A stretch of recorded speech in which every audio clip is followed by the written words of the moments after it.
The spark beneath the ash. They came on a quiet Tuesday. No warships in orbit. No marching armies. No planetary bombardments. Just clean, clinical transports and a bureaucratic decree sealed by the sigil of the Galactic Empire. Earth had been a vassal world for nearly a decade by then, politically pacified, economically drained, militarily neutered. Resistance had long since collapsed into whispers. And so, when the message came, the world barely reacted. Selected youth will be transferred for imperial cultural enhancement. Compliance is mandatory. 30,000 children vanished overnight from homes, schools, hospitals, all between the ages of 6 and 12. Gone. The Empire's logic was simple. Control the next generation, and you control the species. Humanity, they reasoned, would fall in line.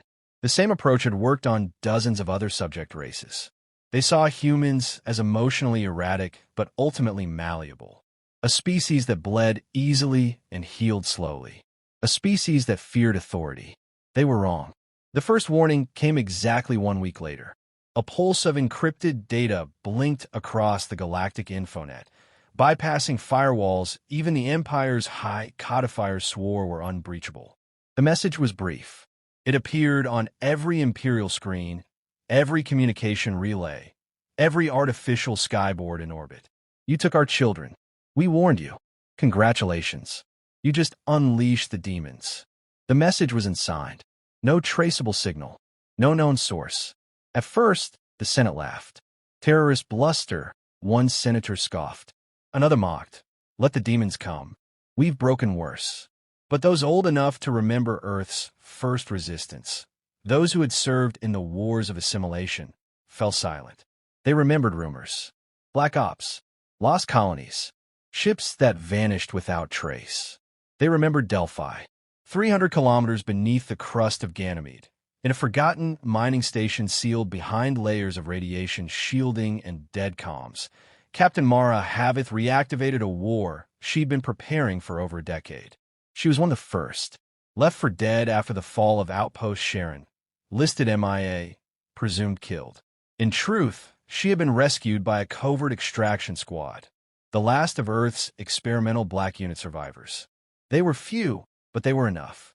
Their name was a whisper in deep code, the demons of Delphi, not because they were monsters, because they were prophecy. They always assumed we'd be soldiers, Mara muttered, staring at the holomap as new red blips lit up across dozens of systems. Empire research hubs, child indoctrination camps, orbital data cores. But we're not soldiers anymore. We're the reckoning. Around her, a dozen others stirred. Augmented veterans, ex-cybernetics engineers, AI crafters, and rogue biochemists. All human, all exiled, all angry.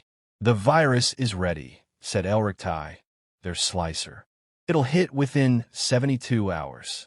Targets, Varelia Data Lattice, Novar Child Registry, and, get this, Empire Fleet AI Command in the Dagon Corridor. They'll deny it's happening, said Mara, grimacing, until their own ships turn on them. A silence fell. The air was thick with anticipation, rage, and something colder, resolve. Is it time? Elric asked. Mara nodded. We take the children back, and we make them pay.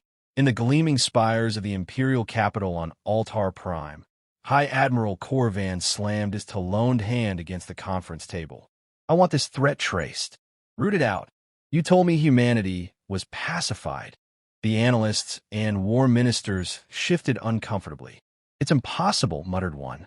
Their net architecture doesn't allow for this kind of precision. This reeks of old tech. Earth's forbidden stuff. Pre-annexation codecraft. Black algorithms, whispered another. Demon code. Corvan snarled. My predecessors coddled them, allowed them to keep their arts, their relics, their grief. No longer. Begin planetary scans. Isolate all sub-civilian networks, and prepare a retaliatory strike. What target, sir? Earth.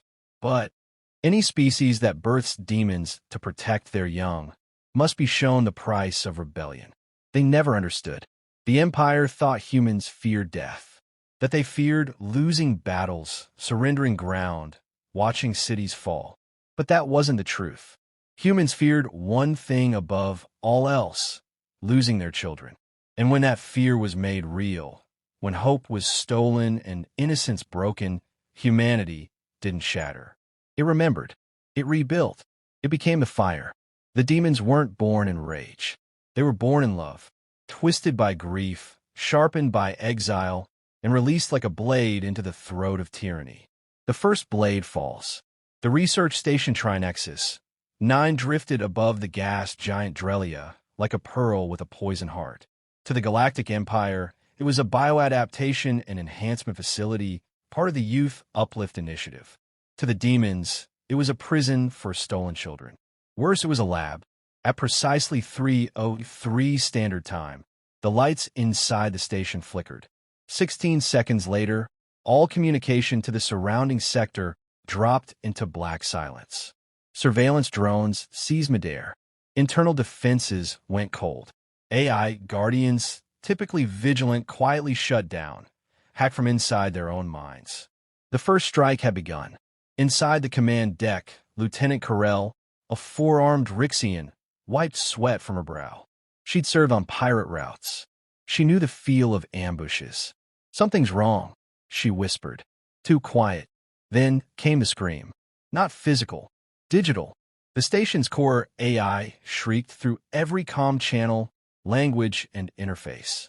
Every screen bled static. Every speaker bellowed with a single phrase in fractured galactic standard. "Your sins are measured." Sentence: extinction. And then came fire. From above, below, and within, surgical detonations tore through the hull. No sloppy terrorism. No civilian casualties. Each charge placed with near-impossible precision. Structural failure spread through the spine of the station in under a minute. The final transmission from Trinexus 9 was a distorted image broadcast on every secure Imperial frequency. A child's silhouette, burning eyes, and behind them, a circle of humans with skull-marked armor and black visors. One stepped forward. She was tall, her voice cold and clear. "We found them. 37 survived. The rest we will avenge." The feed cut. Trinexus 9 vanished into a silent inferno. On Althar Prime, the Senate panicked. "Pirates don't do this," one alien delegate shouted. "This was coordinated." "Impossibly so," another added. A transmission pinged through private channels minutes later. Only 5 words. Human standard, untraceable. 1 of 100 targets. In the far outer rim, aboard a cloaked asteroid base codenamed Hecate, Mara Havith stood over a holographic map. Red XS marked facilities like Trinexus 9. "Confirmed?" she asked. Elric nodded. Varelia registry fried. Nova Labs crippled. 3 Snatch fleets docked at Ventrine, now permanently offline. They retaliate? They're scrambling, pulling ships out of the core to defend outposts. They're scared. "Good," Mara said. "Let them spread thin. This is just the wind-up." From the shadows, a new figure entered. Tall, dark-skinned, dressed in salvaged Imperial robes. Dr. Amara Jane, once a pediatric neurologist, now a war tactician. Her eyes were hard. "I found him," she said softly. "My son. He's alive. Varelia Prime. Indoctrination Tier 4. Mara inhaled. "Then that's our next move." "Rescue?" Elric asked. "No. Proof." Across the galaxy, rumors ignited like wildfire. On worker colonies and merchant stations, whispers spread of human ghosts, soldiers who couldn't die, tech that fought back, AI that betrayed their own masters. The phrase, "Unleash the demons," became a coded chant among humans and alien sympathizers alike. It was spray-painted on cargo haulers, scrawled into prison walls, encrypted into gambling feeds. To the oppressed, it meant hope. To the Empire, it meant something far worse: loss of control. Commander Talvor, a veteran of 20 suppression campaigns, studied the wreckage reports from Trinexus 9 in silence. His crimson-scaled hands tightened as he read the casualty lists. None of them were soldiers. They were geneticists, instructors, Empire operatives, and over 100 human children, dead or missing. He'd fought humans before. They were resilient, yes. Creative, dangerous in packs. But this was precise, surgical, and most terrifying of all, it was personal. They warned us, he muttered. His aide raised a brow ridge. Sir, never mind. He deactivated the terminal. Contact my old unit. I want full scans on every indoctrination center within 5 light years. Quietly. No orders from high command. You suspect infiltration? Talvor's jaw flexed. No, I suspect reckoning. Back on Hecate, the demons gathered in silence before a digital flame. Each time a child was recovered, a flame was lit. Each time a child was confirmed dead, a name was carved into the walls of the bunker. Mara traced the latest. Lena Q, age 8, bioforge fatality. She didn't cry. There was no time for tears. Only purpose. We strike Varelia Prime next, she said, her voice carrying across the chamber. We show the galaxy what they've done. We show them what we've become. Her team responded in unison, not shouting, not cheering, only a solemn, whispered affirmation. Unleash the demons. We are the silence between worlds. The capital moon of Varelia Prime was sterile and glittering, a beacon of imperial benevolence. Wide plazas shimmered with artificial daylight. Children walked in step, repeating mantras in a dozen tongues. The Empire called it an education sphere. To the demons, it was the beating heart of indoctrination. Dr. Amara Jane watched the children from orbit, her face a mask of restraint.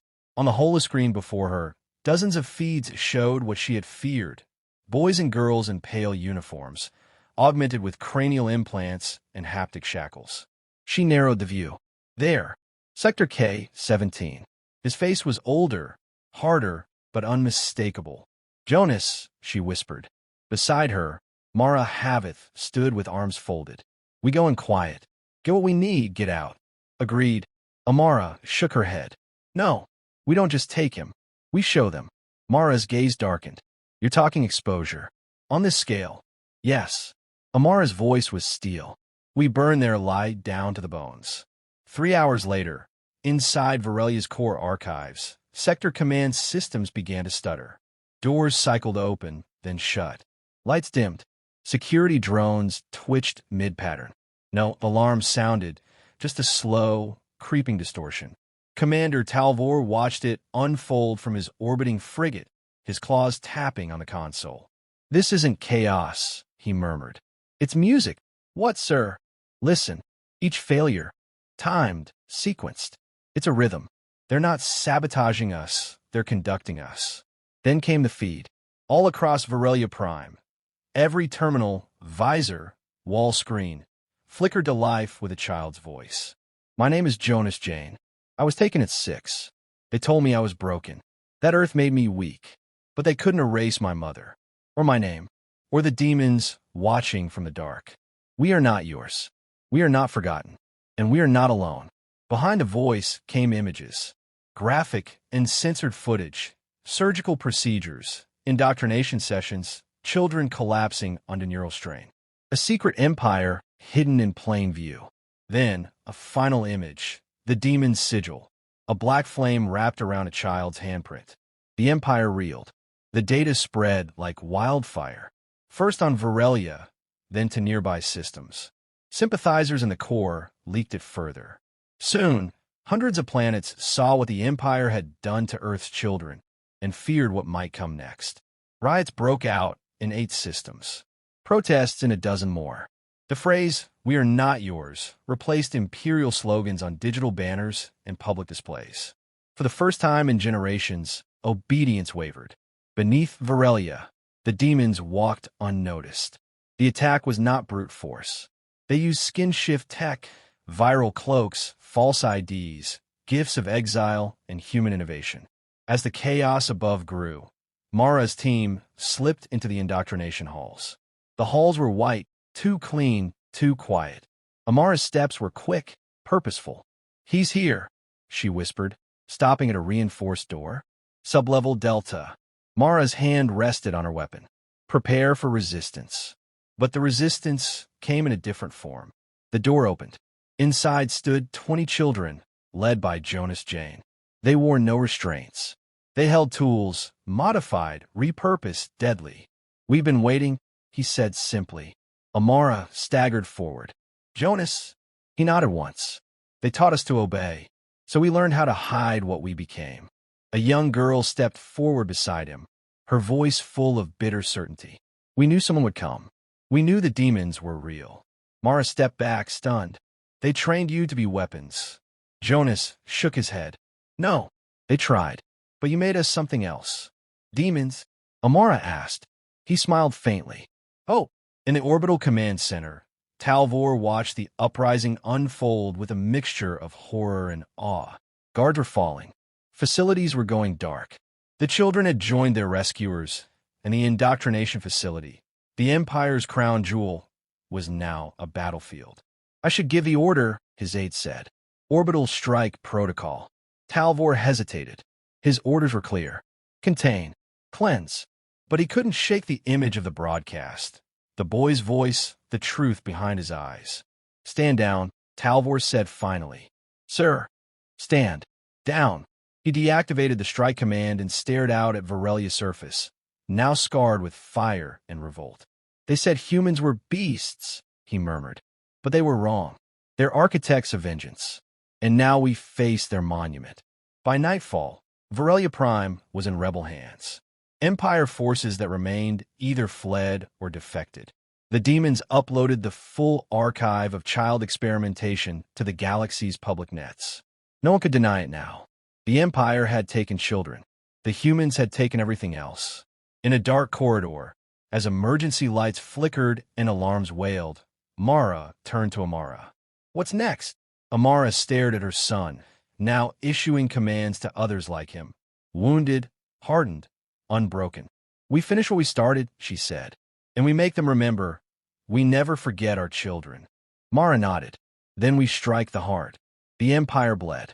The high throne of the Galactic Empire sat at the center of Orin Core, a Dyson ring world orbiting a neutron star, impossibly bright, shielded by technologies older than memory.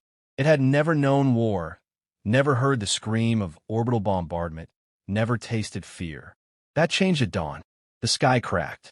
16 cloaked ships emerged from folded space in perfect formation, invisible to Imperial scanners until it was far too late. They didn't fire immediately. Instead, they broadcast one final message on every frequency. This is for the children. You took them. You were warned. Now you pay. And then the demons descended. Inside the Imperial war chamber, Supreme Strategist Veilzor screamed orders as alarms blared. Deploy the Ninth Fleet. Raise the planetary shields. Activate the Legion Protocol. Too late. The demons didn't come with fleets. They came with code, with ghosts in the machine. The Ninth Fleet spun off course as onboard navigation AI turned on their masters. Planetary shields flickered, then collapsed under their own feedback loops. And the Legion Protocol? Corrupted, weaponized, used against its creators. From every network node on Orin Core, the demons struck like lightning, paralyzing systems, turning drones to dust, stealing control from the inside out. And when the lights finally went dark, Mara Havith led the charge. She touched down at the gates of the High Palace with only 20 soldiers. Not one more was needed. They were the best of what Earth had buried, exiled, forgotten. Each carried the memories of a world that had lost its future and now came to reclaim it. Behind her, Dr. Amara Jane stood flanked by recovered children for Varelia. Not soldiers, witnesses. This is not revenge, Amara said as they moved through the burning corridors of the palace. This is evidence. The galaxy must know what they've hidden in their thrones. Mara nodded. We'll show them, and we won't need to shout. The Empire will collapse under the weight of its truth. The Imperial Council was waiting. Cowards and commanders alike stood in the throne hall, flanked by broken guards and useless security systems. Supreme Strategist Veilzor stepped forward, trembling but defiant. You're terrorists, he spat. Criminals. You will be erased. Jonas Jane stepped beside Mara, holding a holograph projector. This is you, he said calmly, activating it. Footage played. Surgical procedures, dead children, indoctrination slogans in a dozen languages. The council stared, stunned. Broadcast to every system, Mara ordered. And so it was. Across the galaxy, every world, every species. Watch the Empire's crimes unravel in brutal, undeniable detail. Then came the verdict. Dr. Jane stepped forward. You ruled us with fear. You stole our future. You called us primitive, savage, weak. She raised her eyes. But you forgot we are human. And with that, she handed judgment not to a court, but to the children. Jonas pressed the control node. The palace systems collapsed one by one. Not in fire, but silence. The kind of silence that comes after a scream too loud to hear. The demons left the throne hall, standing. Let the galaxy see its emperorless palace. Empty, quiet, rotting. Weeks later, across the stars, the empire fractured. Dozens of species seceded. Imperial loyalists were hunted down not by war, but by testimony, by truth, by the relentless waves of data unleashed. The demons didn't install a new government. It didn't seize power. They simply walked away. Their work was done. On Earth, Mara stood at the edge of the Atlantic megacities, watching a new school rise from shattered stone. Children's laughter floated on the wind. Are we done? Elric Tai asked, now older, scarred but healing. Mara shook her head. The galaxy knows now. That's enough. They'll call us monsters. They called us demons. They weren't wrong. He looked at her. But we did it for love. She nodded. That's what makes us human. Deep beneath Ganymede, in the ruins of their first hideout, the names still glowed on the bunker wall. Every child taken. Every child lost. And beneath them, a single line etched in steel. We warned you.